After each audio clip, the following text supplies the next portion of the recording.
should the president focus on? Because we're all talking about the growth of the economy, that there's been improvement, but has there really been improvement when the poverty index shows that Kenyans are suffering even more now? We're talking about the state of security. Kenya National Commission of Human Rights says 28 people abducted are still missing. We're talking about interrelationship between government agencies. The CJ herself, Martha Koome, said her budget has reduced by 50% progressively.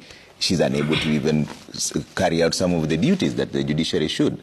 What should the president focus on? Has there been any improvement? I'll be putting up some of the excerpts from what he said last year and now.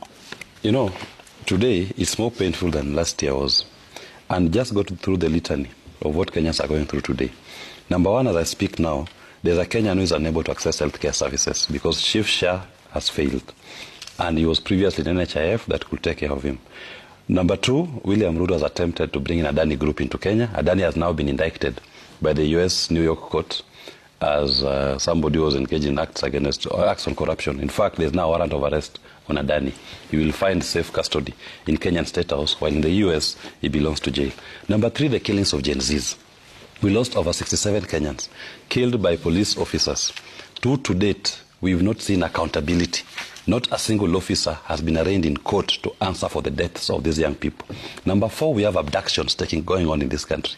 Many Kenyans have been abducted, have been forcefully disappeared, and the Kenya National Commission of Human Rights has documented all these instances of abductions and forced disappearances. Number five, we have the botched Haiti mission. When it started, this was a US-Kenya mission, a mission that now we are told is now the burden of the Kenyan taxpayer to pay for it. We didn't have any interest in Haiti. In fact, as it is today, there is not even a single coin that we trade between Kenya and Haiti. Why should we send our police officers and spend our own money on an Haiti mission? Number six, we have the refoulement and extradition of foreign nationals. Kenya has now turned to become a playground of foreign mercenaries who come into this country. They take anybody they want out of this country. They don't recognize our sovereignty, and the commander-in-chief does not defend the sovereignty of the people of Kenya. Number seven, we have a parliament that has failed. These parliamentarians, these ones, were cancelled by the people of Kenya on the 25th of June 2024. Just because they don't listen to the voice of the people, they don't represent the people who voted for them anymore. They now represent the executive. When Kenyans go to them and tell them, 90% of Kenyans, we reject this particular bill, these parliamentarians ignore the voices of Kenyans and decide to go the route of William Ruto or Kenya Kwanza. To them, Kenya Kwanza is greater than the people of Kenya. They've lost their mandate. About party position. No, that's what I'm saying. To them, the party is greater than the people of Kenya. When you are sitting as a parliament, you are not sitting as a parliamentary group of a political party. You are sitting as a sovereign body that is in charge of representation, oversight, and legislation on behalf of the people, not on behalf of your political party. Number nine, we are witnessing a total collapse of the Kenyan economy as we speak today. More people are losing jobs than they are gaining. In fact, companies are all declaring, most of them are now declaring redundancies. It is actually a surprise. The only group that seems to be declaring profits are banks. And banks are declaring profits because they are trading with the Kenyan government on odious debt. They are taking illegal debts using taxpayers' money, and they come back with the same taxpayer to collect taxes to pay for those higher interest rates. Number 10 is the issue of odious debt. These ones have overseen a collection of illegal debts by the executive, where you are seeing debts being taken by Kenya government that are not applied to any particular project. And Parliament is quiet. Parliament has not even approved domestic borrowing.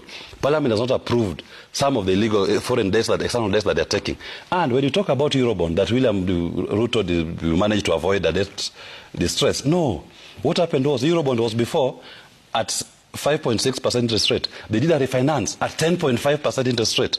If you thought the problem was paying interest of 5.6, you went and took an interest rate of 10.5. It is even more. So you actually exposed the country more. And debt is taxed in advance. Number 10, we have a Supreme Court. Number 11, we have a Supreme Court that seems to be out of touch with the people of Kenya. What the High Court, what the Court of Appeal passes, Supreme Court seems to have its own constitution. Number 11, we have a legacy of lies. Now, the summation to me is this. William Ruto needs to do the Kenyan people the honors. Today, at his State of the Nation address, he should say, I'm sorry, I have failed you. I have not lived true to your constitution. And the most I can do as a law-abiding citizen who respects this nation and the people of Kenya, I tender my resignation as your president. Can you choose somebody else who can live by your constitution? It is not me. Lawyer Willis Otieno, the famous lawyer in the Republic of Kenya, and on TikTok he goes at Piki Ponki. This is the very famous lawyer for those words. And this time round, what we are seeing him talk about is all about the governance. And governance has really been a very critical question in the Republic of Kenya. For the longest time, politics in Kenya has really been very contested. Contested in a manner that elections means life and death to some people. We have always seen some politicians even eliminate threats through using or hiring of the hitmen. And that has been, of course, on record. And we have even seen what has happened in Molo areas where some politicians is now being accused of eliminating an activist. So first of all, basically what lawyer Willis Otieno talked about is the issue of where people are misadvising the president. His close advisors are really misleading the president on some issues which they are supposed now to be the forefront of making the president ensure that they work. One of them is the chief share, which is really making a lot of Kenyans face challenges in hospital. And these challenges in hospital cannot really be talked about in public because some of these politicians fear the truth. And the truth is that Chief and Shah has challenges and it's making people, women, children cry in hospitals.